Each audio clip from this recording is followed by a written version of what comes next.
letter was left on my table, written to be at the rails if I am able. I went because I had nothing to do that day. You would be angry if I didn't go anyway. Slowly the lights fall asleep, so sleepy was the town. I couldn't go leave, and almost I fell down. I was waiting but nobody came. Why I do this was lame. I was standing on the side where then every hope has died. Well, it didn't come. Well, it didn't come.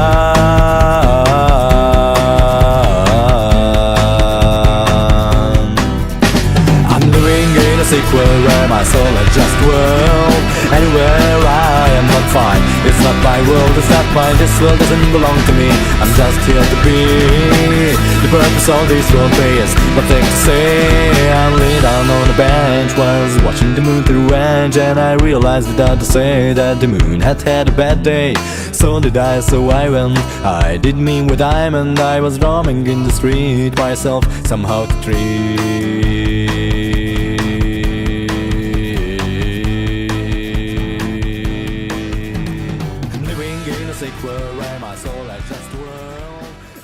Okay, I'm ready, Matt. Hey, by the way, okay. No ums and ahs. I don't want to do any editing. Okay, I'll do my best. Okay, Can we start? Let's just start. That should be. Did you already hit record? Of course. That should be the beginning of the show, and then I'll lead in with.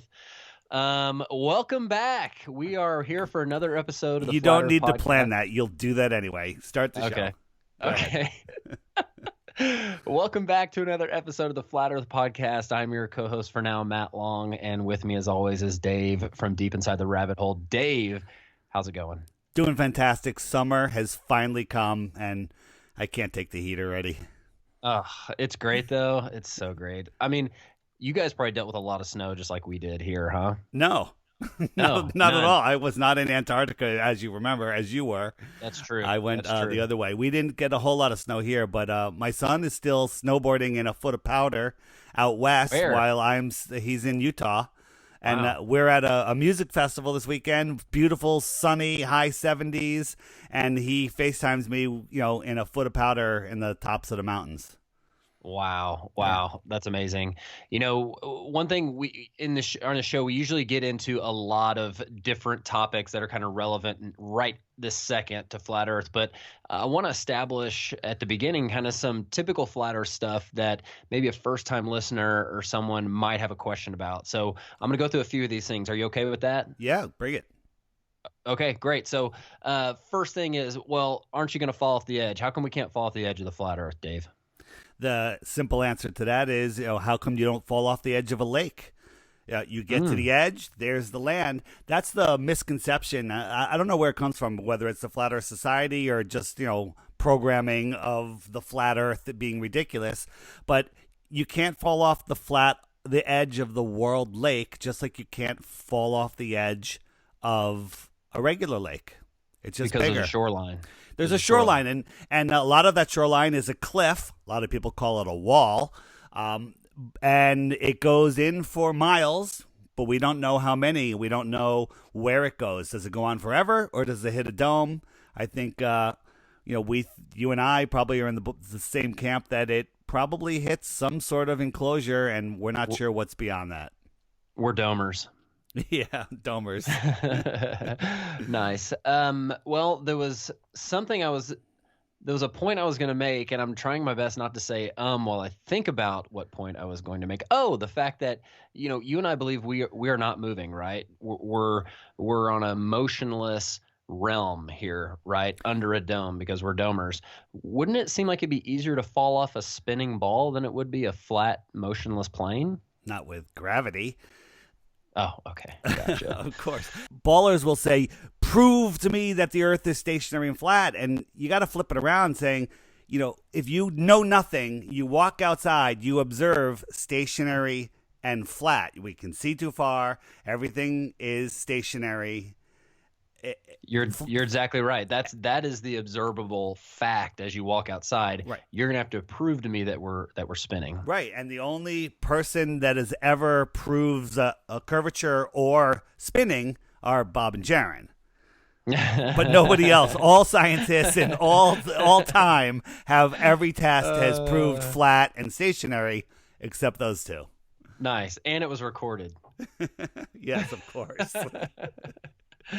That's the law of Netflix, right? For those of you that don't know, it was portrayed that way in a deceptive video, but of course it's not true.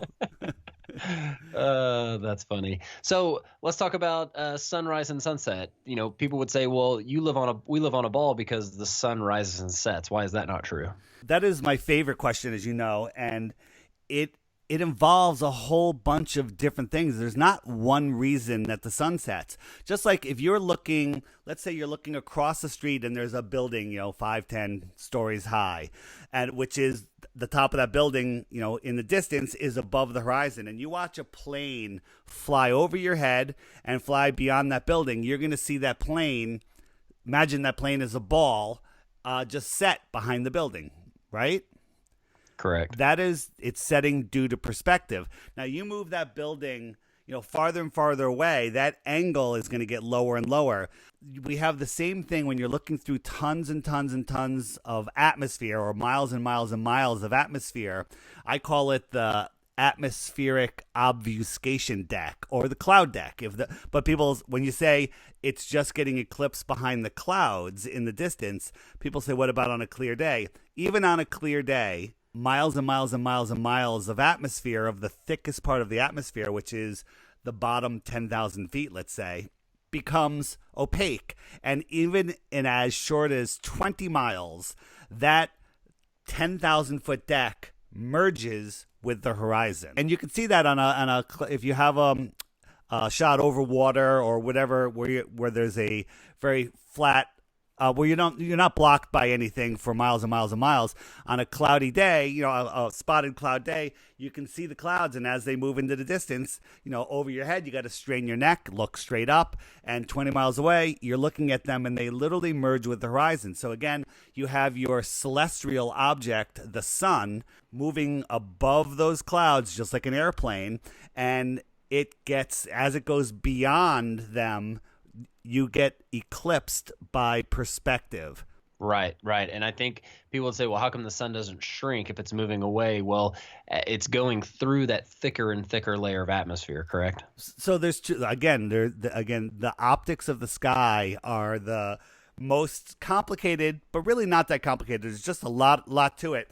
One of the things is there's atmospheric magnification. Lensing, magnification. So lots of experiments we can do with lenses and water and all sorts of stuff, where as you move that light farther and farther away, even though it's shrinking due to perspective, it's being magnified, and it kind of balances out.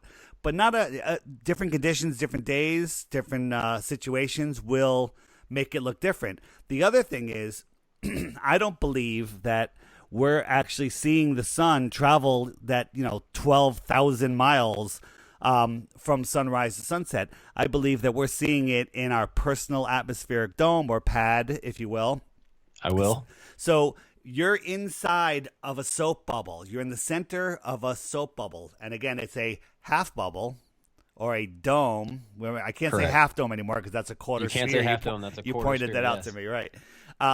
And so you see the light climb up and over the top and down. And if you think about it, that light that you're seeing on that personal atmospheric dome is the same distance from you pretty much the entire time.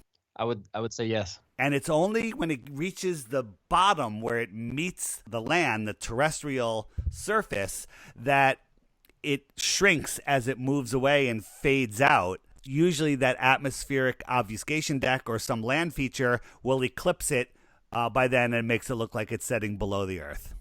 Sure, and I think another issue is with the sun, you're dealing with a celestial object, like you talked about, not a terrestrial object. For example, if you had a boat that was sailing away from you on some water, it would shrink because it's starting out at the same height as you. The sun is already tens or hundreds or thousands of miles above you, and as it goes away, it's already done most of its shrinking. Would you agree? I would totally agree that the sun is tens or thousands or a mile away. We don't know which one it is. I believe that the Somewhere sun, between a mile and yeah, somewhere between a mile and 93 million. no, it's definitely not that far. If I had to put it, I would put it between a mile and 50 miles. Wow. Okay. Cool. That's the sun that we see. It's optics in the sky. Everybody has their own personal relationship with the sun, Matt. That's true. The SON. The SUN also. Okay. Wow. Coincidence? Coincidence? He is the light of the world. I'll say that. Yes. Okay, so this kind of goes along with not falling off the edge, but a lot of people say the Earth can't be flat because people have circumnavigated it, right? Again, my favorite topic here. Circumnavigation has only happened going east or west, and east and west are circles around a center point, and a compass and a magnet will prove that. Nobody has ever circumnavigated the Earth heading south, because when you head south, you just keep on going. There's no coming back. Right, and what's interesting is you can even take some of those claimed north-south circumnavigations and plot it out on the flat Earth map, and it's still an interesting looking circle that actually still works on the flat Earth map. So, and again, when you're in Antarctica, per the last guy who trekked there, like your compass doesn't even work. You might as well not even bring it. Yeah. The if you look at those course, what's the word I'm looking for? Those courses, those treks, Sure. the routes, those routes. There we go. I'm losing my words here. King Dakar. They do go around the world a bit, east and west, but then when they dip into Antarctica, they go to a certain point and then they double back, or they just cut across the edge of Antarctica, like going to the edge of a circular lake, traveling a few miles across the shoreline, and then jumping back out into the lake and saying that you've circumnavigated. Right. So if you can imagine a pizza with different pieces on it, they basically go out to the crust, which would be Antarctica, and instead of continuing beyond the crust, they go to a piece of the crust on another piece. Yeah, exactly. Yeah, kind of like that. And then back to the center. There you go. Tough to do without visuals. I will include a playlist. Just going back to the sunsets, I have a great sunset playlist. I'll put that in the show notes. So anybody that wants to really try to understand how celestial objects set over the horizon, I believe that the playlist is quite telling. Awesome.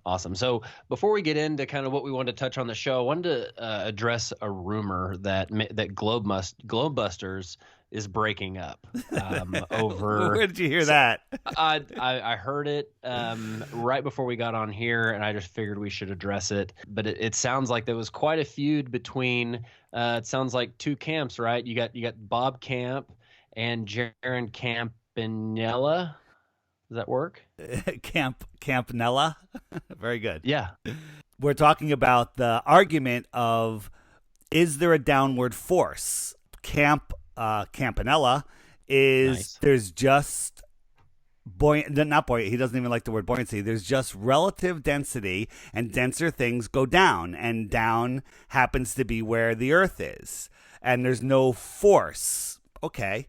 Bob, on the other hand, says Camp Nodell. Yeah, Camp Nodell says that there is an attraction, not due to mass and gravity, but they're calling it gravity just because everyone's used to that term. But there is a weak force, an electrostatic magnetic force that establishes a down. Just for your information, I am definitely in Camp Nodell. Jaron and I went at it on TFR, going back and forth. I accused him of being a shill, and I basically had I had a lot of fun with it. The first I want to point out, though, that no matter what, whether we agree, if we come to agreement, we change camps or not, this argument does not affect the shape of the Earth. It's just the question is there a downward force, or is it just relative density? What do you, first, before I get into it, and I'll make this short anyway, what camp are you in? Ooh, now, admittedly, I just found out about this feud before the show, so I don't know I think I'd be okay with. This has been going on for like weeks and weeks. Have you just been changing that many diapers? I have been actually. Yeah. Not only I've been building a chicken coop. And let me just say something. You should be thrilled there's a downward force. Otherwise, that would be a total nightmare. It would be everywhere. It would be everywhere if there wasn't a downward force, because relative density ain't going to take care of that problem. Well, I would say I guess I can be cool with things just being down, though it does make sense from if I'm putting my scientific hat on that there does need to be a force to establish down. And then density sorts itself out after that. Yes, but then is that me just coming at it from my preconceived bias that you need a force to create something, or is it already created? So Bob did a thought experiment, and again, we can't prove this because we are here on Earth, but imagine yourself being in space. There's nothing. There's no Earth, there's no planets, no stars, just empty space, and you have a metal ball bearing and you release it in space. You just release it without any force in any direction. Does it just stay there? No, it goes down. Where? No, it doesn't. You're just being argumentative. It goes down. Which way's down? Towards the Earth. There is no Earth. There is no space. Stop it. Come on. All right. So again, pointless argument. Listen. Okay. Well, let me just say this.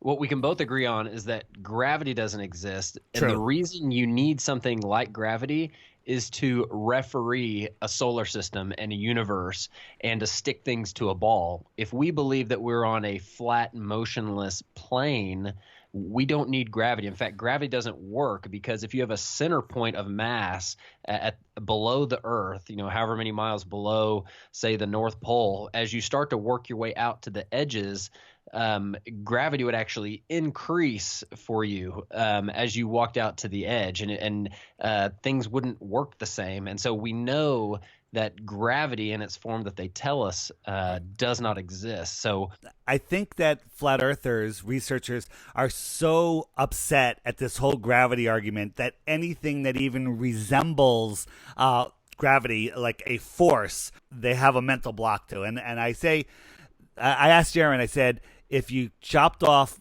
Bob's head and your head and dropped them at the same time, whose head would hit the floor first? And the answer is Jaren's, of course, because it's denser. He's denser. Yeah, nice. I like it. For fear of another Jarenism Raw happening on this show, I would say that I would probably lean towards there's a force. All right. I like it. Yeah. So we call that Team David on the TFR, or Team Bob if you're on Glowbusters. I like it. So now, as far as Team Jaren, you're Team Shill. Team Shill. The good thing about this is, if they both agreed, they could both be wrong. Now that they're both really thinking hard and trying to come up with the answer, and I believe when somebody comes up with some real good proof, the other one will change camp, because it's not about egos with either one of them. And I think that we're all just looking for truth. And without these disagreements, I don't think we would get as far as we've gotten. I would say that I think there's a force. In fact, I would say that I know there's a force, but it's something of which I know nothing about, but I'm sure controls 95% of our universe. How are you so sure of that? You should go on Nathan Oakley's show and say that. I was doing Neil deGrasse Tyson, where he's talking about the dark energy, dark great. force. All right, so without people are probably getting sick of this, so I'm gonna let this one go. But again, the thing I wanted to say is, the troll. You heard this rumor because the trolls are saying this is going to be the end of flat Earth. This is the final nail in the coffin. Are you kidding me? This is going to make flat Earth stronger. Nice. Yeah, I totally agree. So, all right, we'll move on to our show here. We were, you mentioned earlier you went to the Greenwich Music Festival, and I actually saw a drone shot of the festival, and I asked you on I think Facebook if you actually attended, or did you only attend via drone? We get there really early because it's key to get a great spot. So my buddies and I, we go like before the sun rises and hang out and have a really great day. It's actually that's the best time of the day when nobody's there, and then all the people show up. We're like, hey, get the heck out of here. Ew. So I flew the drone around a little bit and took some shots, and it was great. One funny thing that happened while we were waiting in line. So the line's growing; it's going down the block and around the corner. I had to walk to my car to put the drone away, of course, because you can't bring drones into a music festival. And I saw a buddy, and we were talking, and he's standing there with his 20-something-year-old kids who I'd never met before, or maybe met them years ago. I just don't remember. And while I'm talking to him, I had my what shirt? I had one of the Flat Earth podcast shirts on, and the guy looks at me and goes, "Hey, are you Mark Sargent?" Out of the blue. Nice. And I just looked at him and I go, I'm not, but he's a good friend of mine. Went back to talking to his dad, didn't address it again, left him hanging. Oh, that's the best. Yeah. That's the best. And I heard you actually ended up getting to use that sweatshirt for someone who was cold, right? Right. So later in the evening, it got a little, hoodie weather, and my friend, my best friend, who's practically like my sister, she doesn't even believe that I believe the Earth is flat. She won't even discuss it. She laughs at it. She believes in the moon landings. She believes in vaccines. She believes all of it. Her daughter is a doctor, and it's just like follow the vaccine schedule, and it's unbelievable. So she was cold, so I gave her the Flat Earth Podcast sweatshirt, and I wore the Fake History sweatshirt, and it was a great night. Was she instantly transformed into a flat earther, or? You know, the funny thing is, because every time she like hits me with something, I'll just throw a simple little answer which totally blows up what she was saying, and then I leave it and I don't address it anymore. So over time, I think she's scrambling, looking for an argument, and hasn't been able to find one yet. Awesome. Well, I'll just say this: I would hope that she comes to her senses. Well That's done. all I'm gonna say about that. Well played. So thank you. So you put on another sweatshirt, a Fake History sweatshirt. Is that right? Barnabas Nagy. Have you been watching any of his stuff? I have been watching some of his stuff because you've been sending it to me. And can I say that he has the best intro music of any channel? Have you listened to that whole song? No. Oh my God, you got to go back and find his song. It's maybe 20, 30 videos back. Yeah, I'll send it to you, of course. I'll put it in the show. It's the first time I heard that song, I wanted to write, it's on YouTube. I wanted to write "Don't Quit Your Day Job," right? But now I can't stop listening to it. I love it. He's Hungarian, so he has this accent. He reminds me of Iru a lot because he swears, and when he swears, it's just so funny. It's so funny. So Barnabas, Barnabas, Nagy, maybe there's two S's, Nagi.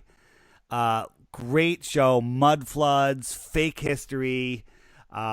He's the one that is doing a lot on bloodlines and not marrying outside of your family. Have you been looking into that? The first video I saw on that was by Taboo Conspiracy 2. Yeah.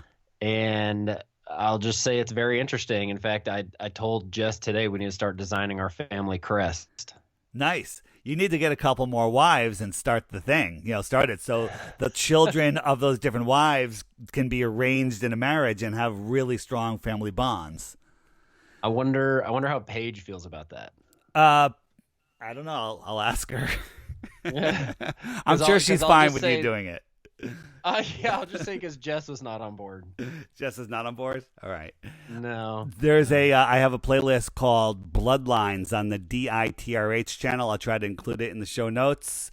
There's probably 5 or 6 videos in there. If you watch them, you're going to have a whole new view of reality again. Again, I'm not promoting this. I'm just saying I don't see a way that it's wrong.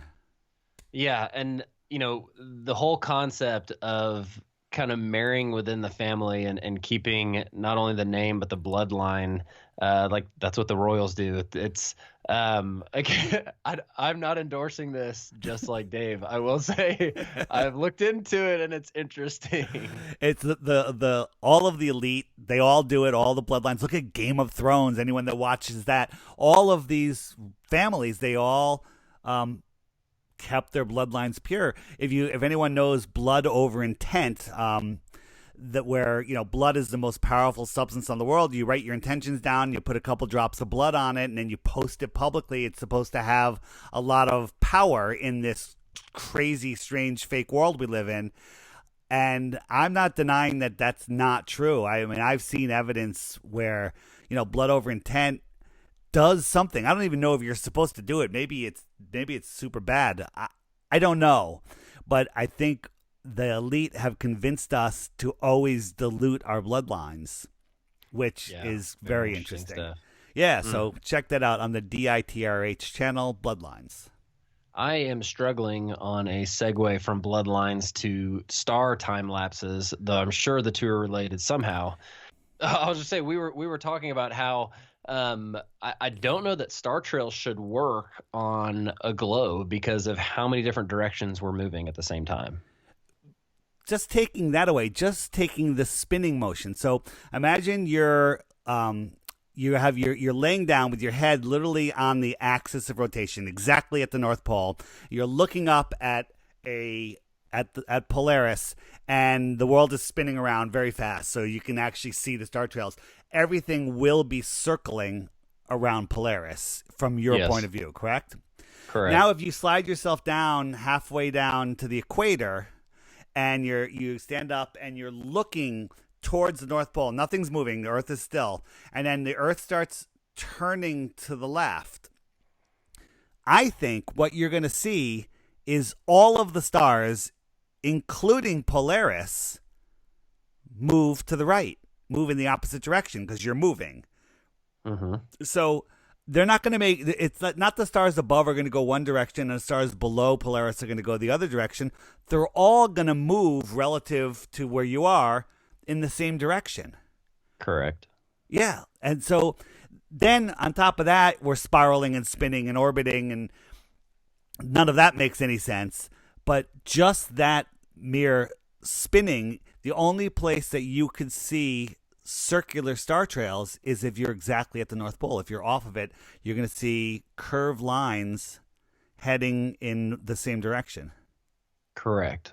Yeah. From east to west. That's my opinion. Maybe, again, optics in the sky are crazy. We talked about the sun moving farther away from us, and you've had a few awesome sun fade videos. And Mitchell actually had a question as to whether or not you've been able to bring it back with the P1000, similar to like we've done like with boats that supposedly go over the curve. Have you ever had a chance to do that? Yeah. So again, just like we were talking in the beginning about how the sun sets, you can't bring a celestial object back like you could bring a terrestrial object like a boat. When that airplane moves beyond the building, doesn't matter if you have a Hubble telescope, you can't see through the building and bring the airplane back. So when the sun sets beyond the obfuscation deck, it's gone. Which boats don't go beyond, right? No, they're under it. The boats go between underneath it, through so it gets squished down on them. But Right. if you can zoom in and open up that space, you can see the boat again. But then again, you have little waves, and you have water vapor, and you have all sorts of stuff taking rid of the boat from the bottom, making it disappear from the bottom up. Right. Jaron and I talked about the other day, and this came from Nathan Oakley's You show. and Jaron are still talking? we are. We're Okay. real men, and we can handle having a disagreement. Are you suggesting that Bob Nodell is not a real man? I'm not suggesting that at all. They're friends, Okay. and there's no problem. Okay. It's a little I frustrating heard at times. rumors. I mean, I really enjoy doing TFR with Jaron. I just respect him a little less now because of his mental Density? ability to Because of his understand. density. Yeah, his density. He's more dense. Right.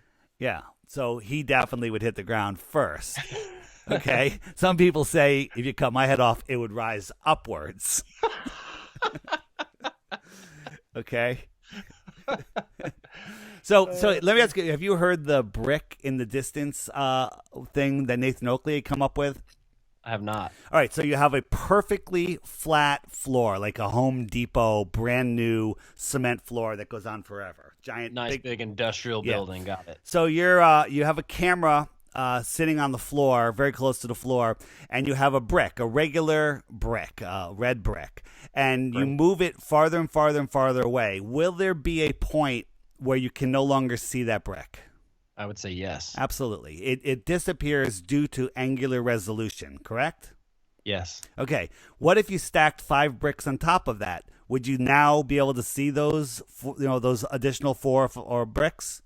At the point that the one brick disappears, you probably would see bricks 2, 3, and 4, and 5, maybe. Correct. Then if you moved it farther and farther away, would brick number 2 eventually disappear? Yes. This proves that things disappear from the bottom up on a flat surface. Correct. Nice. Isn't that good? That's great. I would like to take full credit for that, but I can't. It came from Nathan Oakley. Bummer. Yeah, it's all right. Well, something else that's coming up, Dave, is you and I are going on the Do Me podcast. Oh, yes, the Do Me Life podcast.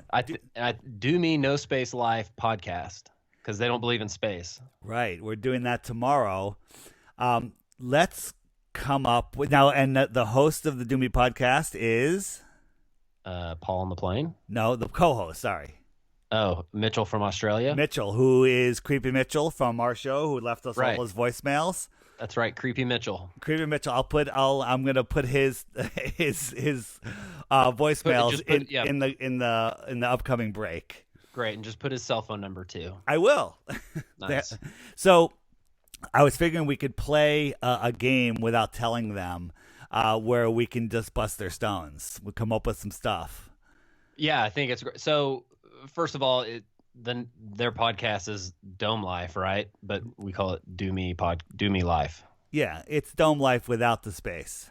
Right. Do Me No Space. Do Me No Space. Right. So only refer to it as the Do Me podcast. Okay. Okay. Anyway, you get 1 point for any time that you bring up his logo looking like the word poop instead of Paul or plane. Okay. Right? Because it does. At first glance, it looks like poop. It's shaped like poop. It looks like a flying poop, if you ask me. Okay. Okay. Got it. Mitchell, it really looks like Michelle, doesn't it? It's pretty close to Michelle. All right. So whenever I send him a message or write his name, I always put 1L, and it drives him absolutely insane. So that's hard to do on an audio podcast. But whenever you address him, you have to say Michelle. And then when he says, "Why are you?" If he brings it up, just say, "It's me. I'm just. No. I'm not. I'm calling you by your name." If he Yeah. brings it up, just say what? Yeah. What? What? Okay. All right. That's good. You get a point for every time you say Michelle. Point for Michelle. Point for Do Me. Point for poop.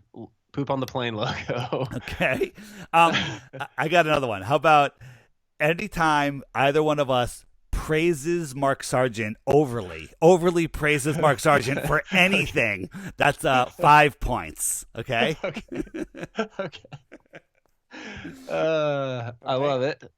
How about anytime we say the Flat Earth podcast? How about this? Anytime either one. Well, that's a point for either one of us. Okay. But anytime I say Woketown, I get a point. Anytime you mention the Flat Earth sun and moon clock, you get a point. Okay. All right. Great. All right. Anything else? I think we should try to get like 500 points or something.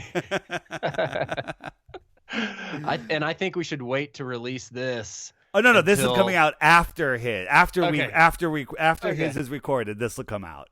Okay, great. Okay, that's awesome. Trying to think what else. I think those are some good. I'm gonna have to study those so I'm ready, and I'll have my tally sheet. All right, maybe we come up with a couple other items before then. I just think anytime we mention the Flat Earth podcast being the award-winning, the best podcast out there, while we're on someone else's podcast, I think can only be a good thing. Absolutely. Okay, that's a good one. Yes, love that. All right, let's take a quick break, and we have 20 some odd speak pipes. Let's burn through them super fast. What do you say? All right. Let's do it. We'll be back. All right.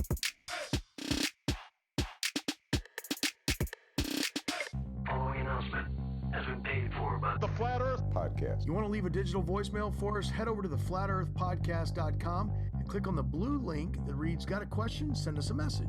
You can do it from your iPhone or from your computer. First time you do it on your cellular phone, you'll have to download a little app. But after that, you can leave us all kinds of messages. If you want to be anonymous, you can make up a name, make up an email address. We don't care. We just want to hear what you have to say. We'll do our best to play or answer these questions and comments on future episodes right here on the Flat Earth Podcast.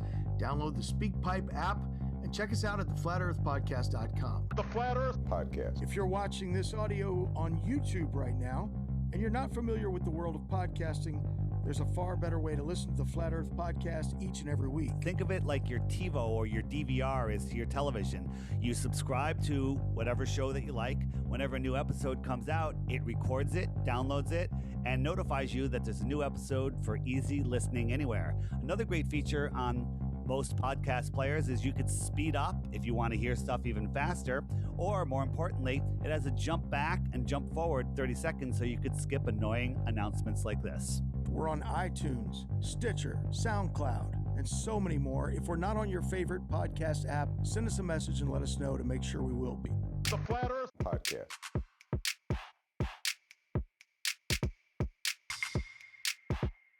I love the Flat Earth Podcast. You know that. It's so good. And now they tell me, you got to listen to this one. They show me the picture. Looks like poop on the plane. I say, I don't want to poop on the plane. I don't want pee on the bed. That's not right. But now I understand. It's the Do Me Life Podcast. And you know, I like that. Like the Pound Me Too movement. Is this X-rated? Who knows? I'm Donald Trump, and I endorse Poop on the Plane's Do Me Life podcast. Take your shots, people. Measles shots, moon shots, whatever.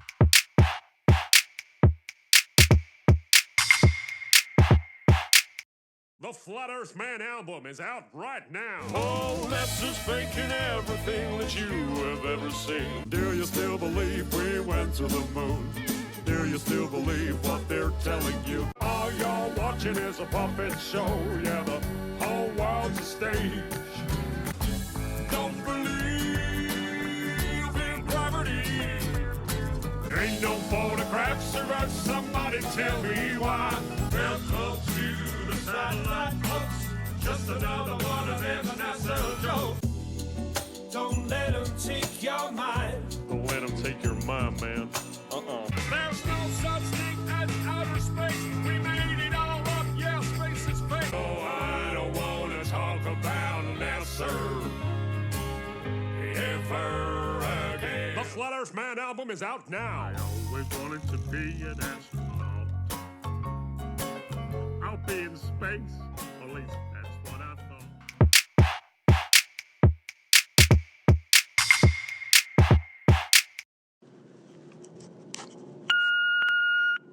Hey, it's Mitchell from Australia. Where are you? Like, it's been over a month. I haven't heard from you. I check your podcast page every day. There's just nothing. It's like you've just left. Like, you don't call? You don't write? Just getting your answering machine again. Is it me? God, it must be me. I'm sorry, I always do this. I come on too strong. I try to be overly nice. Like, I'm a nice guy. Just give me another chance. Pick up the phone. I know you're there. I know you're there. Don't hide from me. Pick up the phone. I love you. Bye. Hey, it's me again. Still haven't heard from you. I just can't get you out of my head. You drive me crazy. It's all I think about is just you. Dave, is it the transgender thing?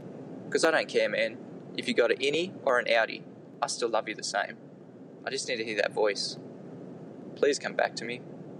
I saw your mum at the shops the other day. I just didn't know what to say.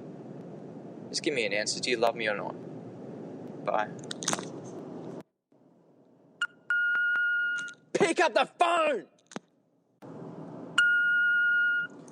You are so beautiful to me. Can't you see? Davey. Where the hell are you? I swear to God, if I come round your place and Jay's car's there, oh, help me God. What does Jay have that I don't have, huh? You know what, screw this, screw your games. I'm going to call Jaren and he's going to give me flat earth. Yeah, how do you like that, huh? Yeah, you forgot I got those photos of you too, don't you?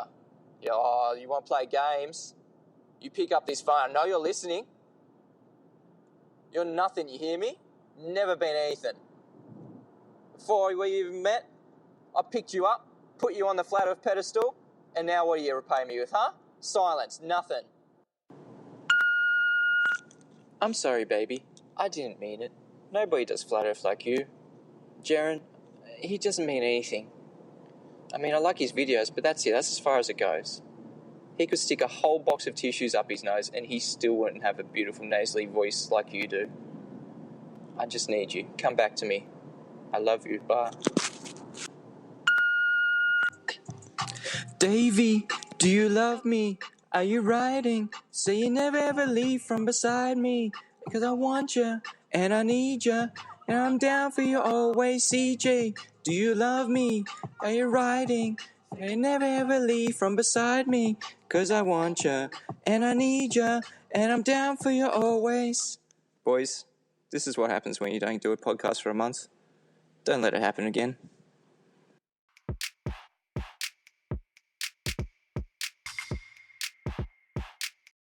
My fellow citizens, I got some great news.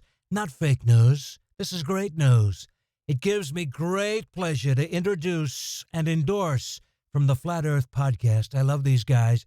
A breakthrough for the geocentric world. I want everybody to have this. It's the new Flat Earth Sun and Moon Clock. Right on your phone. That's where it goes. It's beautiful.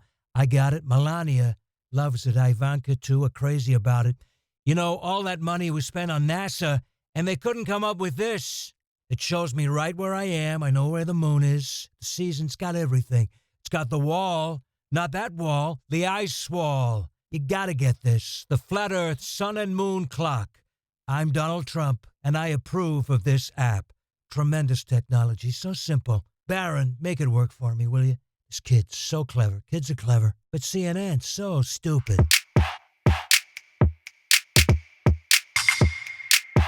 We don't have time for a meeting of the Flat Earth Society, but we always have time for the Flat Earth Podcast. Those cats are pretty cool. I guess it's flat. I guess it's flat. Yeah. I guess it's flat. And, you know, listen, I have callers on hold every day who say we shouldn't vaccinate. And unlike most dumb conspiracies like Flat Earth, this one actually could kill us. Because these fucking people refuse to believe scientists. You know, I don't care if you want to believe in the flat earth. You want to walk around like a moron, that's fine. You're not hurting me. And me and DITR Dearth, the flat earth guy, we've been texting. We're doing the stream this week. He's an awesome guy. He's an awesome guy. So that's happening.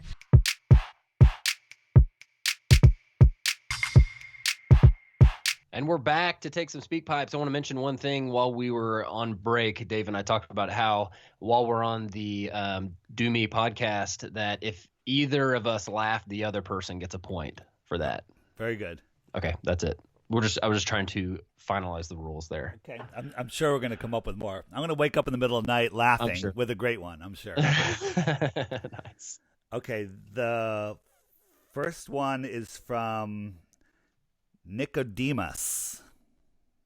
Nice. Hello, I have a question. Can we buy the Flat Earth, Sun, Moon, and Zodiac without using Google? Like maybe can we use PayPal or check? Thank you. Well, thank you for wanting it so Check. much. Check, please. I actually sent him a code already so he could have it for free because there's no way to buy it for PayPal. So Nice. I gave it to him. Awesome. The next one is from Dan. Hey Dave, it's Dan from Australia again, mate. I just wanted to chime in. I was just listening to you and Jaren on Jarenism Raw Monday nights. Great job, by the way. You were talking about the ISS potentially being a high altitude plane, and I wholeheartedly agree with you. I do think it's a plane that is on some type of time schedule, going overhead, probably maybe at about 80,000 feet, probably a little bit faster than 300 miles or whatever you mentioned it was. I think they're probably flying at probably about Mach 3. But anyway, check out my ISS or high altitude plane footage on my channel, Flat Earth Awakening. And if Jaron hasn't checked it out, he should check it out too, because it's quite interesting, the angles that I caught. So yeah, check it out. Thanks. All right. Thanks, Michelle. Point, David. Point. Yeah. Okay, got it down. I will check that out. And yeah, there's some. I always say that the ISS, when you see it, it's a luminary, just no different than some of the other luminaries we see. That is different than when we see a transit across the sun or moon. I believe that is some sort of technology, some sort of airplane or trickery, but not that bright light that we see when we see it go from horizon to horizon. Agreed. And just to recap, we have a theory that Mitchell is every single person from Australia. That's it. That's why we called him Michelle. Right. The next one is from Christoph. Christoph? It's cut off. G'day, lads. Christoph from Australia. Love the show, by the way. Got a little experiment for you. Take a bucket, fill it with water, grab the handle of the bucket, spin it vertically. The water you'll find will remain in the bucket. Right there, I will submit that this proves that there's no such thing as gravity. Either that or the force that you can exert on the water by spinning the bucket is stronger than gravity.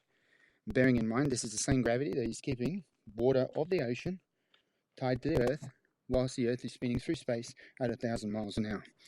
Good luck making that argument. Anyway, cheers, have a good one. I like it.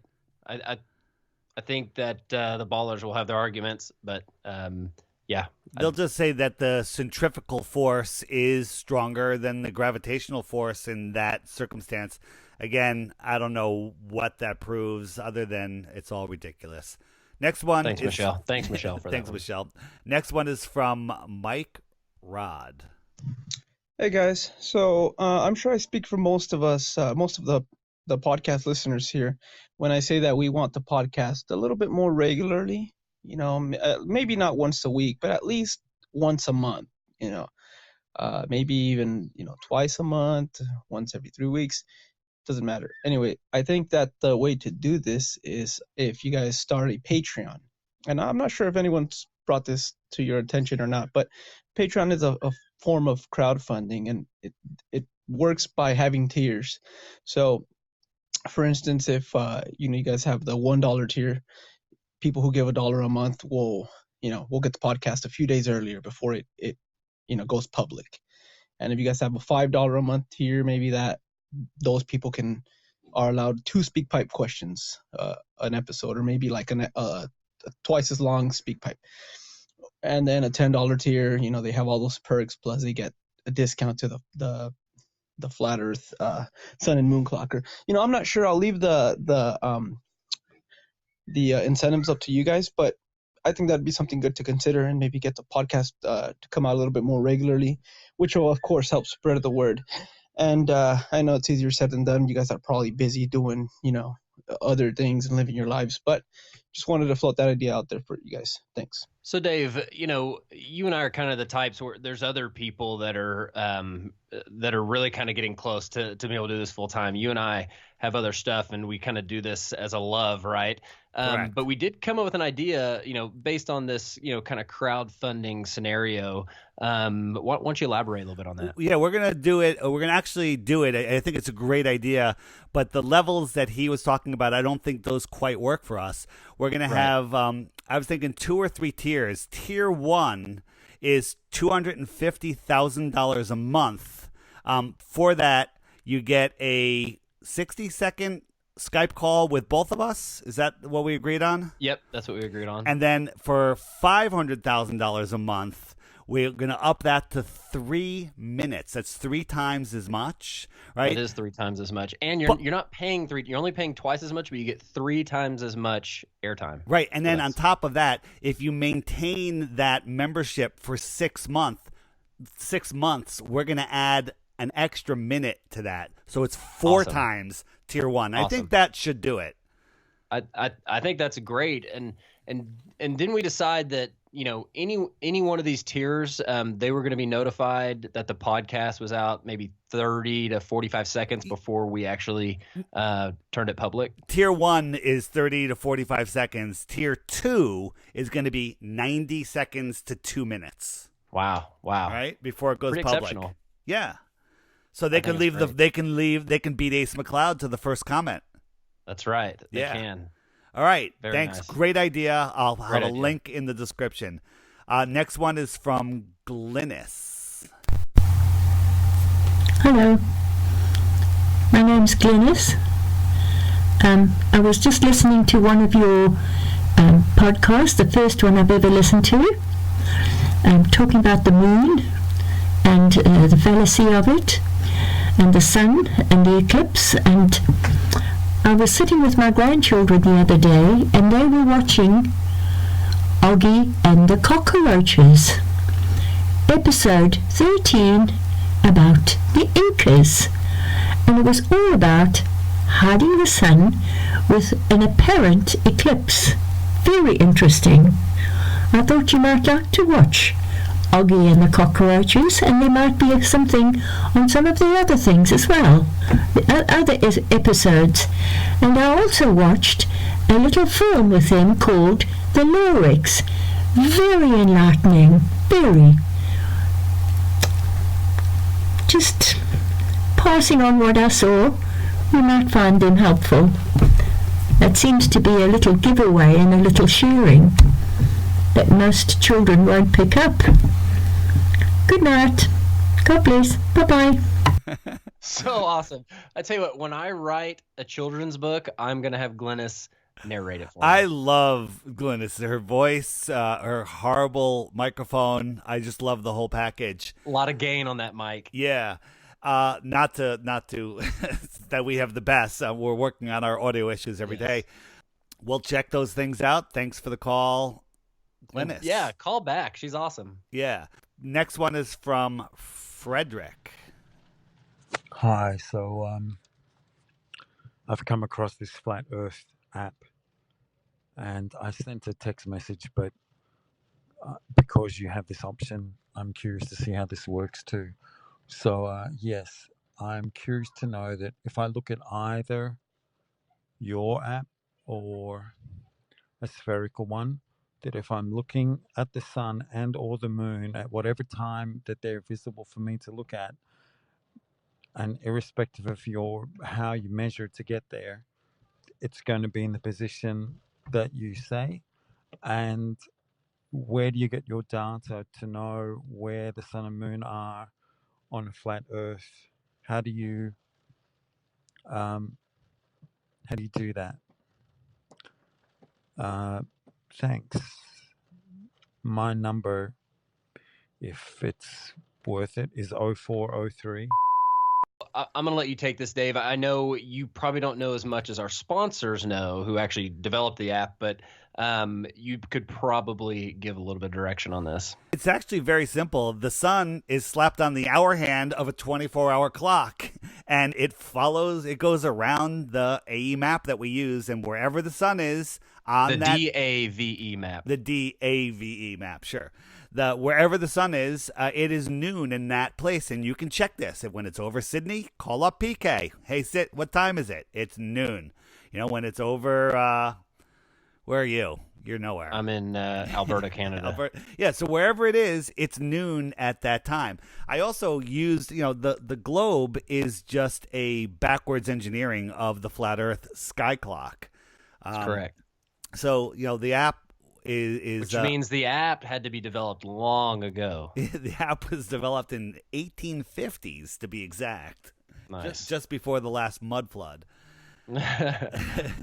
Hey, by the way, adding some new features to the app, which actually just went live today. For as soon as you get the update notification, we have added a merch store in the settings. Nice. And we've added Japanese, and we've added a couple other things. So Make sure you check out the merch. Find our Flat Earth Podcast T-shirts and mugs and all sorts of stuff. Watashi no Nihongo wa skoshi desu. Exactly. And by the way, if you go to watch I made the Flat Earth Sun and Moon Clock app in Japanese with all Japanese type. I don't believe that's even real. There's no way that even says anything. They're nice little drawings. Japanese is a fake language. I'll just tell you this. I've been to Japan, and they can apparently read it. And I'll tell you this also. I think that they memorize things to say, and they just look at that and laugh at you. Here's something interesting. The word for canopy in Japanese is a combination of the symbol for heaven and the symbol for lid. So heaven's lid is canopy. And in the symbol for lid on the bottom is the symbol for dish. I heard you say that once. That's very good. Next one is from Roy. Here we go. Hi, it's Roy from the UK. Flat Earther. Love the show. Great show. This is related to Jay's gold venture. And I know everyone threw a spanner in the works saying it was weighed by mass on a balance scale, but these weights they use on the balance scale are calibrated somewhere. So where are these weights calibrated? Should be an interesting rabbit hole. I totally agree. Like we're measuring things based on something weighs 55 kilograms because it matches with the other thing that weighs 55 kilograms. Well, how do we know that thing weighs 55 kilograms? It's like, I don't understand how people write computer code, but at some point there had to have been like a program written to understand the code. Like, I don't get that. Everybody has their specialty, and there's a lot of things in Flat Earth that I leave up to the guys in FE Core, and I leave up to other people. I can't do it all. That one is one I can't wrap my head around, but Great call. Thanks for that. Yeah, I like it. The next one is from Flat Earther McPlain. Hey, Dave, Matt. Globers want to talk about how they feel they can, calculate gravity against the rotation of Earth. And, we all know that with all of the explanation that gravity has to be a living, breathing, completely conscious force to account for all of its responsibilities, not just on Earth, but, for everything they say it does, from the equator to the poles. And, it's just so variable that it can't make any sense. So I wanted to take another approach. So I took the 24,901 mile circumference at the rate of 1,050 miles per hour on the equator at sea level, and divided that by 6, you have 17.5 miles per minute at 8 inches per mile squared. You're going to end up with 204.17 feet per minute is the rate of fall. Divided by 6, you got 3.4 feet per second. So because of the spin of Earth and its curve, you're going to the ground is actually dropping 3.4 feet per second, which is about 10 feet every 3 seconds. Like they're falling off of a single-story building every 3 seconds. Or, 200 feet, take that vertical look at 200 feet. And you're doing that every 10 seconds, like forever. Like that's the fall. That's the rate of fall. It's crazier than a roller coaster. It's no joke. What do you think? Crazier than the King de Ka? I think so. Only you don't get brain damage. Totally agree. If you take that into bigger numbers, it's about a half a mile every 2 minutes. Or no, is it half a mile every? It's either a half a mile or a mile every 2 minutes. Half a mile every 2 minutes. That's what I don't get. And the video I did about playing tennis on a spinning ball. You're hitting a ball that's independent of the spin of the Earth, and you're telling me that that's not going to have effect on the ball when you're playing east-west, north-south, when you're playing at the equator where the spin is faster. The spin is faster. Or when you're playing up in northern Alberta, which I've started playing some tennis up here, and the courts play pretty similar to the way the courts play down there. I haven't really noticed the fact that I'm not spinning as fast up here. Crazy. None of it makes sense in reality, but people are so brainwashed that they can't think it through. Right. Like I'm at the 55th parallel, and that's pretty high up. I'm literally spinning, I think, less than half the speed that I would be spinning at the equator. Do you feel more stable? I feel a lot more stable. You know, I don't know if it's the whole marriage thing, but something about it's just more stable. All right. The next one is from Susie. The video not spinning, rocketing, or orbiting through space I saw on Facebook. I can't find it on your website. Can you tell me where to find it on your website? Okay. I believe I sent her an email. That's my 5-minute video, not orbiting, not spinning, not rocketing through space.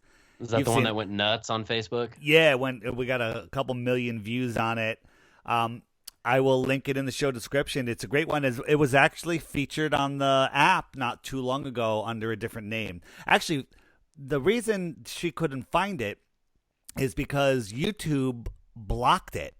They made it so you couldn't share it anywhere. You couldn't share it. Like, you take the link off YouTube, put it on Facebook, wouldn't post. Isn't that crazy? Weird. So I had to re-upload it under another name, and I will link that in the description. Wow, interesting. You know, one thing I did need to bring up was I went and spoke at Truth Quest Calgary, and you had told me that in my speech I got $5 every time I mentioned your name or the app. And I mentioned your name right at the beginning, like I usually do, but I forgot to mention the app. And my buddy from Calgary, Adrian, you probably met him at a couple he's been at all the FEICs. He asked a question. I was trying to explain how the sun goes around the earth, and he asked a question. He goes, "Hey, is there an app that explains all that?" So I just wanted to give a shout out to Adrian for allowing me the opportunity to reference the Flat Earth Sun, Moon, and Zodiac Clock app. So he set you up for that. He knew about the app. He did. He knew about the app. Thank you, buddy. Next one is from AJ Flat Earther McPlain. Didn't we do one from him already? I feel like we did. We did a McPlain earlier. Hey, Dave. Hey, Matt. Love the podcast, and thank you for the opportunity. I wanted to talk about how the sleepy still like to argue for the rotundity of Earth and how motion should elude human senses based on the cumbersome single revolution per day theory, coupled, of course, with gravity, which by now is easily discerned as a living, breathing, and completely conscious magic, given its just a fraction of its responsibilities from the equator to one of the poles, and that's just here on Earth. That's not even out there in NASA land. Not really what I want to talk about. So I'm going to digress back to the point of not necessarily what we should see at 8 inches per mile squared or not see, which I think we pretty well have on lockdown at this point. Rather, what we should be able to feel at 8 inches per mile squared, and look at it that way. So using the equator as a frame of reference, 24,901 miles circumference, racing at 1,050 miles per hour. You divide that by 60, and it's 17 and a half miles per minute. Apply that 17 and a half miles to 8 inches per mile squared, and you're going to end up with 204.17 feet, and that's a drop rate. So the ground is supposedly dropping from beneath your feet at 204 feet per minute at the equator. Divide that by 60, and it's 3.4 feet per second. So standing still, that's fine. But what happens when you start racing along east and west? And that drop rate's going to increase or it's going to decrease, which to me I think is discernible acceleration. And I think we can look at it that way. What do you think? Thanks, guys. That was very great breakdown. Try that with a bowl of water in your hand. Right. Yeah, I think first of all he gets a yellow card for 2, right? For 2 speak pipes, but they were good. So, but he praised us so much, so he gets a point for that. That's exactly right. That's a great way to start any speak pipe. Though I think a bad way to start a speak pipe is what you don't want to talk about. Didn't he say like that's not really what I want to talk about? Yeah, he did. That was a great one. Speak pipes. Go ahead. He basically really brought the point home himself. So great point. Thanks for the call and thanks for the kind words. Hey, also on the Do Me podcast, when you can mention the podcast for the Flat Earth podcast for 1 point, or the award-winning #1 Flat Earth podcast for 3 points. 3 points. Okay, nice. If you say award-winning #1. I was also thinking, like, what if we brought our own beep machine to like beep out certain things? We could try that. I was thinking of bringing some Mitchell clips. I just have to figure out how to play them. Like I could ask a question and then play a Mitchell clip and have him answer it. But we need to, we need to have questions that weren't for that answer. Michelle, not Mitchell. Sorry, Michelle. Right. Right. All right. Good ideas. Keep them coming. Flat. The next one is from Flat Attack Zach. Nice name. Yeah, we've definitely been lied to. Here we go. Davy, yeah, I want you, and I need you, and I'm down for you always. Globies in the moonlight, it brings shivers, but in shadows I remember.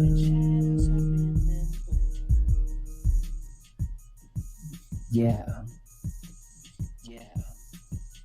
Come on, Davy. Davy, yeah, I want you, and I need you, and I'm down for you always. Globies in the moonlight, acting dumb with the things that they say. All right, thanks for that. I'm going to cut you off right there because he's using autotune. It's not fair. Not fair. It's not fair. Thanks for that, Zach. Oh, I just blew it. Thanks. Wow. Next. I just kind of blew up my entire. Seems like this happens with you a lot. Yeah. Where did everything go? He probably thought you were Mark Sargent. Maybe. Previous. All right. I'm gonna. What was his name? Flat Attack Zach. Flat Attack Zach. All right. Next one is from just Zach. Hopefully it's not the same guy. Davy, yeah, I want you, and I need Oh, you, no. and I'm All down right, he's for out. you. Add him to your people to watch list. Speaking of people to watch, the Flat Earth Friend Finder is coming out any day, and it is amazing. It has links. It has pages with the best award-winning podcasts on it. It has People Finder. It's going to be the go-to app for people to find flat earthers in your area. Just for example, if you are, let's say you and Jess are at the beach and hey, let's talk flat earth. You can message people in the area and have them do activism with you or a meetup. So great. Yeah, it's just amazing. Not that you guys have beaches in Canada. Next is... We live on a lake. Brian. Hey guys, this is Brian from Chicago. I was just calling to see if you got, I heard in one of your podcasts you were talking about, some guy called in and asked about meteor showers. I want to know if you guys had seen this video going around where people are finding these steel spheres, spherical shaped pieces of steel, balls about the shape of a beach ball that look like there was flammables inside, that one end's open, usually with all this burnt metal around the opening. The guy that posted the video suspects that that's how they create the fake meteor showers. See if you guys had heard of that video or know anything else about it. Just let me know. Thanks. Yeah, I think those are totally fascinating. I love pictures of people in the Amazon and they're got machetes and they've uncovered this silver ball, What do you think they are? Well, I don't know. I would say it'd be tough. I just think you might kill a lot of people shooting silver balls through the air. But I personally don't think that's what meteor showers are, though I have absolutely no proof for that, and it could totally be it. Super fascinating. I don't think they're meteor showers. Do you think that they're possibly stars? Lights? Somehow. I mean, I don't know what they are. Barnabas Nagy did a piece on them just the other day, which I heard this speak pipe, and then I saw Barnabas do a piece on it, and maybe they're the same person. I don't know what they are, but I've seen them years ago. I saw them, and I'm like, what are they? And again, this whole world we live in is so fake. It's so fake. Yeah, I mean, maybe it's something that fell from the firmament that man tried to place there. I don't know. I think stars are angels, so I'm trying to reconcile that. Yeah, I say stars are souls, so maybe they're very similar. Again, that is not Team Campanella is on the other side of that. Right. Something I think is interesting that I was looking at, in the Bible, that on day 3 is when like plants and stuff was created, thus like oxygen, and then the stars were created on day 4, and if maybe the stars are angels and they breathe oxygen, which is why you had to create the plants first. It's just interesting. I don't know. Maybe those things that fall down are fake stars. Maybe maybe they're mixing it up. They're hiding the real stars, and they're showing us fake stars so we don't make that connection to them. Right. And we've seen those the sun simulator stuff, But this is some people are pulling their hair out on this right now. This is we're just spitballing here. We're just thinking, because this world is so different than what we've been taught that anything we've said is not outrageous. It's not outrageous. Yeah, the next one is from M. Your intro music is too long, plus the music sucks. Thank you. Awesome. Thanks. Please send us your favorite song, and Awesome. we'll definitely put it in. Appreciate that, Cool. M. Next. The next one is from William. Hey, this is William from Louisiana. I first caught you on the Owen Benjamin show, and then I love your channel. It's great. Your show with Jericho is great. Your app is awesome. All that stuff. My question is, on a flat Earth model, I'm looking at your app, and it has for seasons, the sun will move from floating around the United States, being closer, causing summer in the United States, and then in the winter, it'll float over Australia and move south and be closer, and then that will cause winter in the United States and summer in Australia. But my question is, if it's moving over Australia, it would have to move twice the distance in the same amount of time, creating a 24-hour day cycle. How does that work? We know the sun doesn't move any faster or slower during any time of the season, and it keeps moving at the same speed, and yet somehow every day still matches as a 24-hour day. My second question is, wouldn't it have to be a cone Earth? I know cone Earth isn't as marketable as flat Earth, but when you look at the sun, no matter how close it moves to the north, it never shines too far past the North Pole, no matter where it is on the axis, and that just doesn't make any sense to me at all.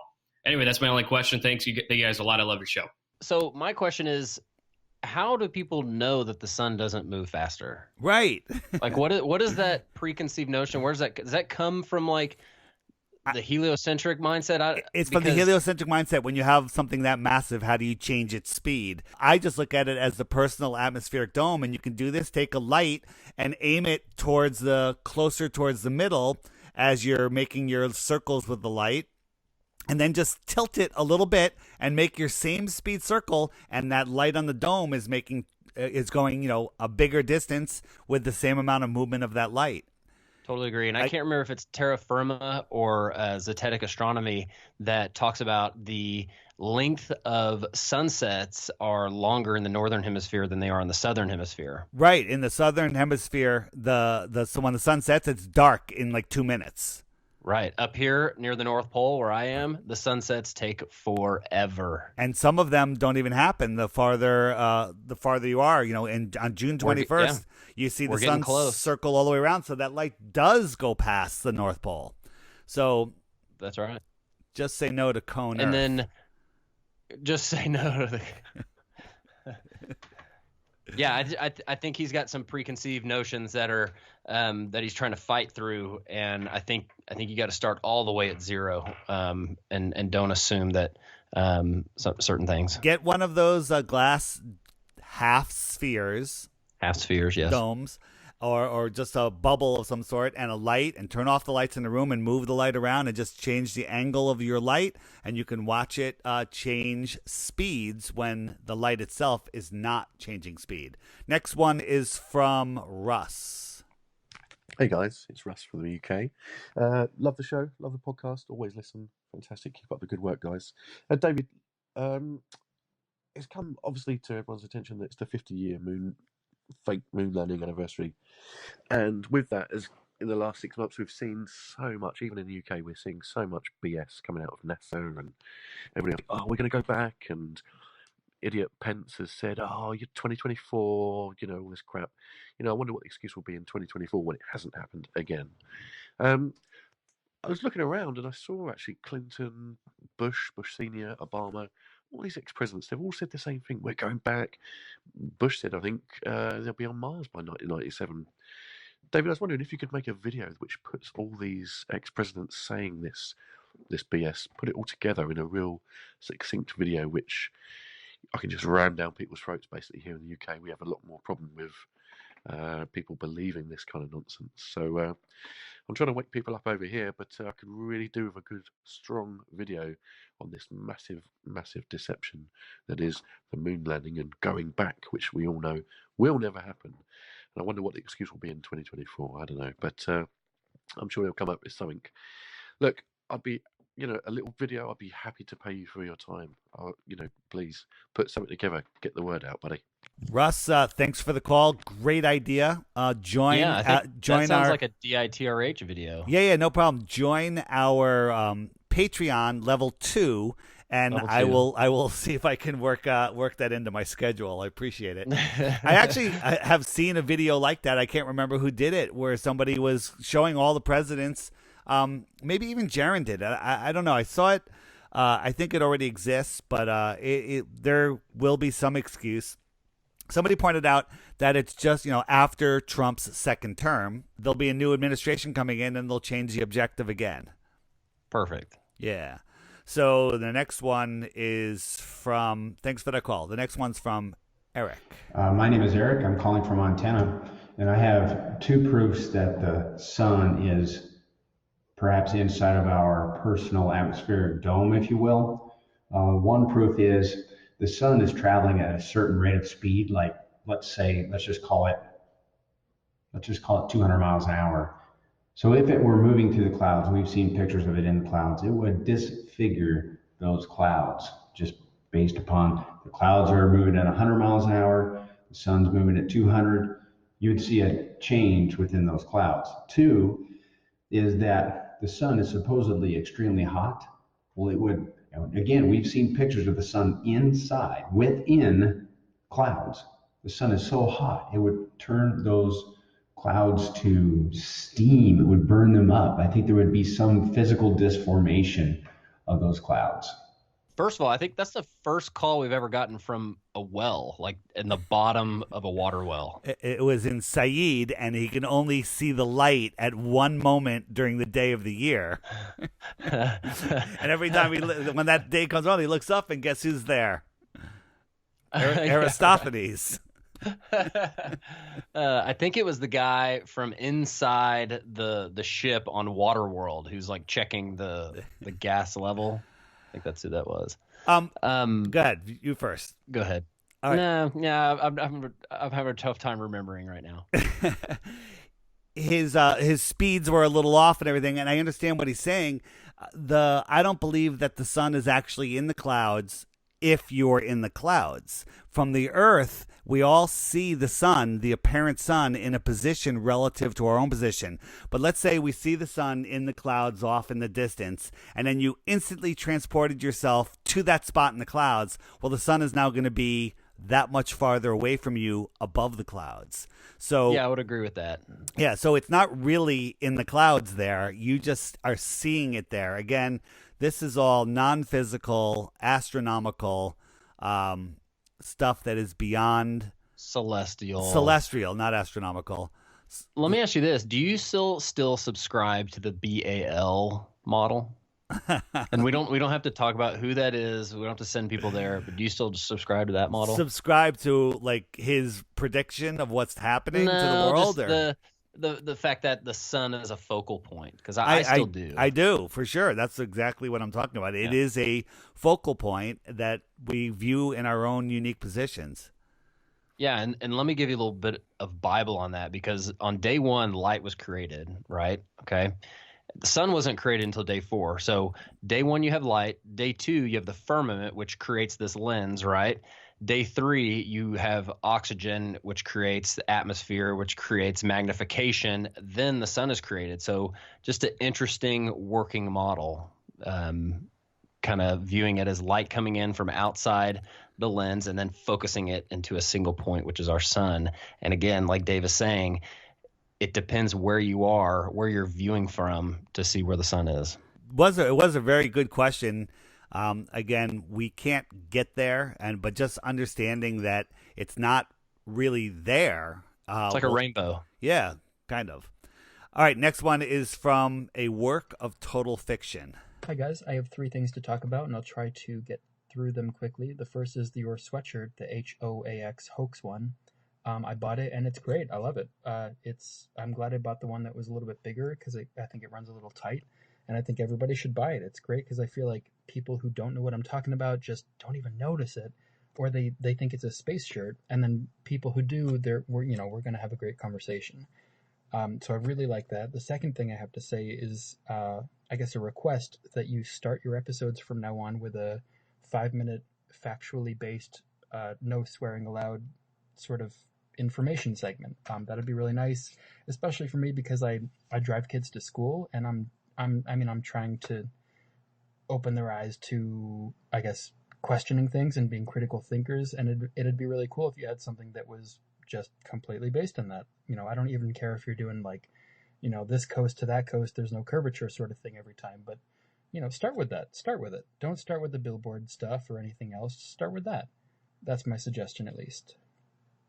The third thing is Bill Hicks. What the fuck? I mean, Alex Jones is Bill Hicks. Are you kidding me? Alex Jones is Bill Hicks. Bill Hicks is Alex Jones. Alex Jones is Bill Hicks. What do you think? It's pretty obvious. Your opinions, yeah? All right, thanks for that. I like how he requested no cussing. Wait a minute. And just went off. What do you say we edit this one into the opening of the show? Part 3 of his speak pipe. We'll put that right at the beginning in the middle of our flat Earth discussion. Oh my goodness! Yeah, then he cusses in front of his own kids. Yeah, so that's great. I love the idea. We'll try to stick to that format a little bit. I always aim for that, but we go off in all sorts of directions. And then the hoax shirt, it's one of my favorites. I actually purchased one for Owen Benjamin, which should be arriving tomorrow. Nice. Yeah, which was probably several days ago when you hear this. Right, and then Finkel is Einhorn. Einhorn is Finkel. What the heck does that You got that mean? reference? I have no idea. Some people will get it. You don't have to get it. All right. But Bill Hicks and that's right, Bill Hicks with Alex Jones. Yeah. Yeah. What do you think? Actually, met Alex Jones. I met Alex Jones in the airport a few months ago. Oh, really? Yeah, I was going through Austin, Texas, on a business trip, and he was. I looked over. I was like, "Wow, that kind of looks like Alex Jones." You never really tell in person because they look different. Anyways, went up, shook his hand. Did you flat smack him? I did not flat smack him. Did you stick a Flat Earth Podcast sticker on his back? No, he was with his family, so I didn't. Oh, that's good. Well, that's actually the right thing to do. So yeah, I'll give it to you. Anyways, do you think Bill Hicks and Alex Jones are the same person? I used to deny it. Then Russian Vids did a piece on him that is, it's so friggin' difficult to say that it's definitely not him. Yeah. It's so difficult. Somebody told me that they either knew both of them, and there's like 6 inches different in height. And how do you change that? If anyone's seen Gattaca, they know. The only thing, we live in such a crazy world that someone could tell me that Bill Hicks is Michelle Obama, and I could watch a video that could probably convince me of that. Michelle Obama's a man, right? Yeah, well, yeah, I know that. Do you think you can beat the Serena, the Williams brothers in tennis? Brothers. I don't know. I don't know about that one. I guess because I'm a tennis player, like that goes back to my non-woke days. Right. And yeah, just assume, yeah. Without getting into it, the Williams brothers or sisters? I'm gonna say sisters. No way. You're so. Yeah, I'm gonna. No, oh my God. I'm just telling you. Watch Eric Dubé's new video. Eric Dubé just put out a video, but he did a fantastic job on it, on the transpocalypse agenda or whatever. And there's a section on the Williams brothers. There's no question. The father admits it. Watch it. The father admits it. Richard Williams. I mean, that guy is a piece of work. I don't want to get into it. We're gonna have to change the name of this podcast to the Transagenda Apocalypse. It'll have something to do with tennis balls. I'll All tell right, you that. that was who was that? Was that Dan? The next one is from Bruce. We're getting close here, I think. Nice. Hey guys, this is Bruce in Traverse City. Love the show. Listen every chance I can. Dave, you were having a little debate with Jaron over density, and this popped in my head. You are standing outside of a room that is just a magic room that you step into and you're weightless, okay? There's no downward pull. Now, as you stand outside of that room, you have a certain density and you're standing on the ground. When you go into the room and you're weightless and you're floating around, you still have the same density, but there's no downward pull, which proves that the reason why I weigh 220 pounds, yeah, right, is the density plus the downward pull of electrostatic and electromagnetic energy. Try that one on them. Thanks for that. The problem is I got to start off with a magic room. The argument's Right, over. yeah. Hey, Jaron, we got a magic room. And I totally agree with you. It makes perfect sense, but we don't have a magic room. We're stuck here on Earth, and it's really a tough one to prove. I mean, logic tells you there has to be a downward force. But Yeah, well, okay, so and again, I think I'm on the force wagon, but and I follow the guy's logic, but it's like every physics word problem in the history of physics starts with, okay, you're in a frictionless vacuum, before you start to solve a projectile problem or something like that. Those don't exist. They don't exist here. And the only place they supposedly do exist, we can't go. we'll get there one day. Next one is from D. Hi, this is Dee from Winnipeg. David, I call you David Wise because of your presence of mind and your ability to stay centered in heated discussions. Anyways, about this earth that we find ourselves on, well, we are infinite beings that are playing human on earth, and whether there's a dome on this thing or not, it's a stage, it's a set for the human experience, which is one of many infinite dimensions. So that's kind of how I feel about it, and I love you guys, and just keep on doing what you're doing. Hey, thanks, D. I really appreciate the kind words. And yeah, this world is a stage, and all the presidents and world leaders are actors. Again, Barnabas Nagy did a piece on that recently. I will definitely link that one in, and it's amazing. Every president is in the IMDb, and we live in a stage. That's all. David the Wise. Thanks so much for that call. Next one is from Jason. Hi, my name is Jason Orndorff. I am the elder of Followers of God Fellowship located in York, Pennsylvania. And I was just reaching out to you in regards to your Flat Earth Clock app. I periodically view the videos that are posted on there. And I had made a video myself called The Creation Controversy, A Biblical Flat Earth. And I was just wondering if you would want to take time to view that. And if you're interested, I would love to see it posted to your Flat Earth Clock app. The video can be viewed at followersofgodfellowship.org on our website on the page called Break It Through Lies. So yeah, if you'd be interested in posting that there, I'd love to see it on there. All right, God bless you. Thanks for that, Jason. We'll try to take a look. Matt, you got that? Yeah, I was trying to type it in. Followers of God Fellowship.org. Awesome. All right. Next one is from Joseph. Hey guys, my name is Joseph Fisher, and I'm going to Iceland in a couple weeks. There will be a midnight sun there, and I was just wondering if there's any experiments I could do or any things I can watch for. I am interested in the Flat Earth movement, and yeah, I was just wondering if you could help me out here and see what you guys think about the midnight sun. Thank you. Matt, any suggestions? I think experiencing that stuff is awesome. I don't have any suggestions for proofs, Film man. the Yeah. 24-hour sun. Always good to film it. Yeah, for 20. That's a tough thing to do. A 24-hour time lapse. You need the time, the batteries, the location to be up high enough. But more Yep. films of that just are more proof. That's right. All right, that was Joseph. Next one is from Linda. We have two more. Linda.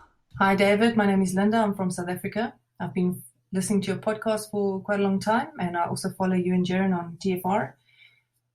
You don't have to play this podcast. It's just a method of getting my suggestion to you. I was wondering regarding your conversation the other day about the app on the Apple Watch, and you said that you haven't done it because the sun would have to stay on the equator. So I was wondering if you couldn't still do the app, but instead of putting the sun on, to rather just take the sun out completely, but just to keep the daylight and night settings so that you could see the plane, but you can still see where it's daylight and where it's nighttime, but there's no sun actually circling around it. I think it would still be a really cool face to have for the watch, and I hope you could consider doing something like that because it's really, really awesome. Love the app, and I love what you guys are doing, so keep up the good work, and thanks for all the work you guys are putting in. Take care. Bye-bye. Thanks, Linda. I actually am working on something like that. I'm going to keep the sun on the hour hand. It's just not going to oscillate between the two tropics. And having day and night in there is what I am working on. I think it is doable. It just takes two things: time and money. Mm-hmm. Yeah, I think possibly another tier. Tier 3 or tier 3 possibly. I don't know. All right, we'll work on that. And the last one is from Theo. Dave, it's Theo Kirkley. I'm a producer here at Gamble Pamble Studios in Los Angeles. Listen, I'm a longtime follower of your work, and I think it's fantastic. We want to ride the Flat Earth wave. Anyways, what we were thinking was give Dave his own show.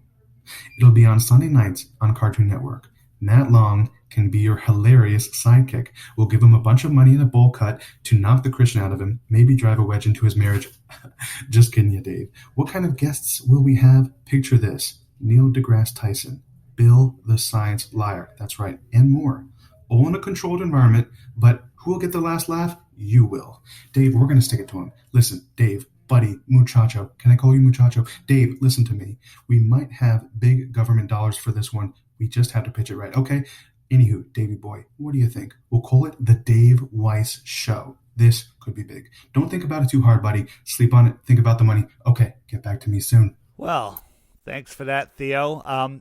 Definitely tier 3, 6 months, then we'll talk. We'll have enough time in our Skype chat to really discuss it. And I'll have to work on relaxing my upper lip after talking about driving a wedge between my marriage. Well, I think if he did tier 3, which is 750,000, and then he accumulated all of his Skype minutes with us after 6 months, he'd probably have a good 40 minutes or so where we'd be willing to talk. He probably would. Did he say he was going to give me a bowl cut? A bowl? I don't know. I think it was some cartoon reference. Yeah, maybe. yeah. I mean, I used to have a bowl cut when I was young, and Yeah. they're coming back, I think. We attract all types. All right. We do. So that was the last of the speak pipes, right? That is it for the speak pipes. Anything else? I've got two things. Well, I've got one thing. I was just going to say, we didn't really do anything on dermatology this week, which, we typically do when I forget the caller's name who calls in and asks about sunscreen. I saw something, and I know you're a guy who wears sunglasses a lot.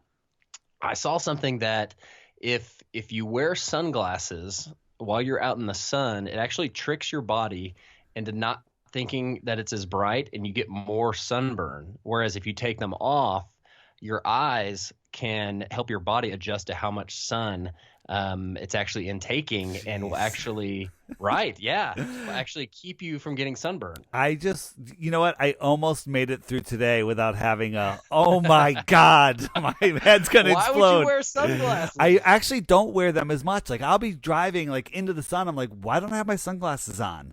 Or I'll be out and I won't have them on. I do like having them on, but I definitely don't wear them when most other people are. So I don't sunburn. I don't use sunblock. Well, and a lot of times for me, I'm wearing sunglasses to block the air that's blowing into my eyes. I have chronically dry eyes.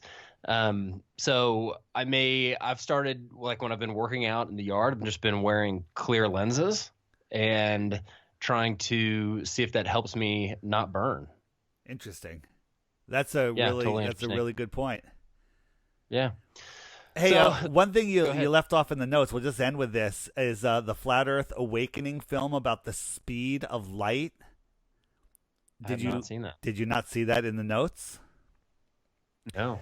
So they filmed, this is a NASA... Oh, probably because it was bolded in 3 times the size of all the other letters. Correct. Okay. Got it. Yeah, I'll remember not to do that. One of the science channels did where they filmed light going through a Coke bottle, I think, or just a bottle, and they filmed it they filmed it with each frame 1/1000th of a second, so 1,000 frames per second. Actually, I think they said no, it was going faster than that. It was just I don't remember the exact numbers, but here, just let me run it to you this way. They say that they're now going to try for 1 quadrillion frames a second to make it so you can really see it. So let's just put that in perspective. If you did 1,000 frames per second, does anyone film at 1,000 frames per second? Does that even exist? You don't? I do not. No.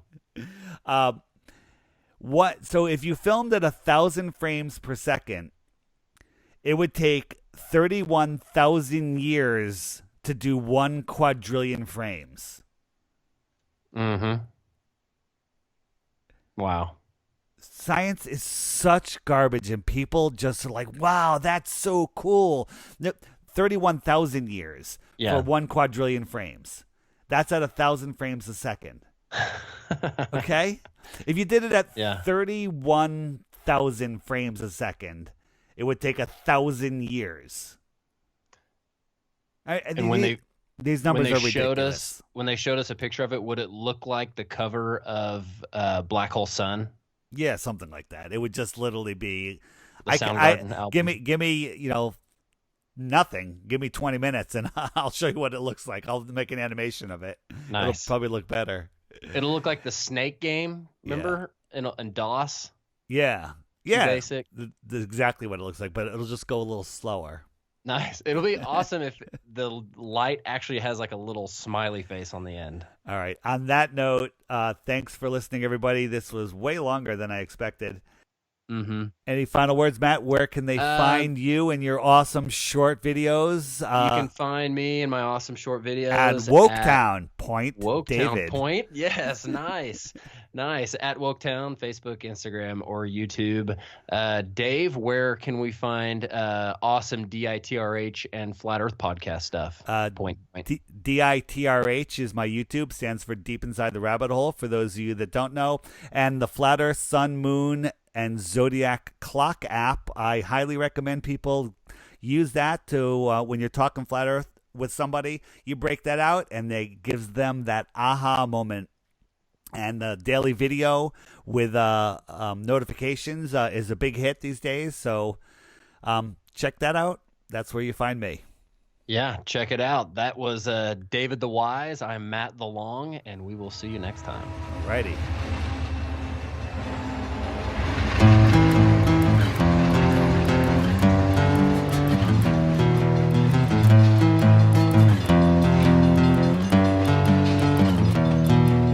A letter was left on my table, written to be at rails if I'm able. I went because I had nothing to do that day. It would be angry if I didn't go anyway. Slowly the lights fall asleep, so sleepy was the town. I couldn't go leave, and almost I fell down. I was waiting but nobody came. Why I do this was game. I was standing on the side where then every hope has died. Well, it didn't come. Well, it didn't come.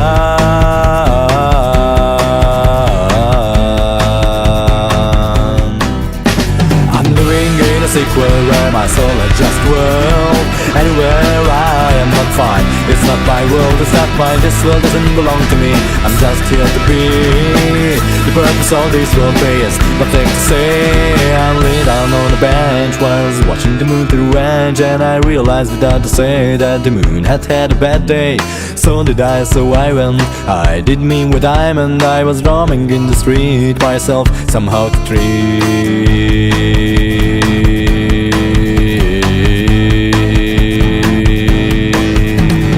Living in a sequel where my soul adjusts world. Anywhere I am not fine. It's not my world, it's not mine. This world doesn't belong to me. I'm just here to be. The purpose of this world is nothing to say. I'm living in a sequel where my soul adjusts the world. Anywhere I am not fine. It's not my world, it's not mine. This world doesn't belong to me. I'm just here to be. The purpose of this world is nothing to say.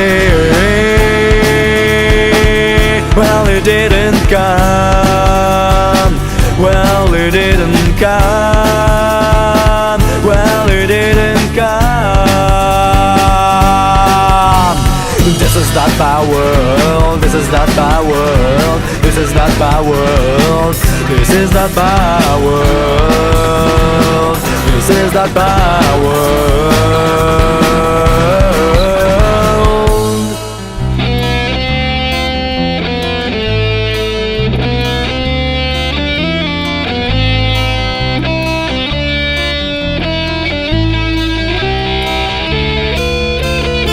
I'm just longing day by day for the heaven will come to say. I'm just longing night by night for the other side to be alright, alright, alright, alright.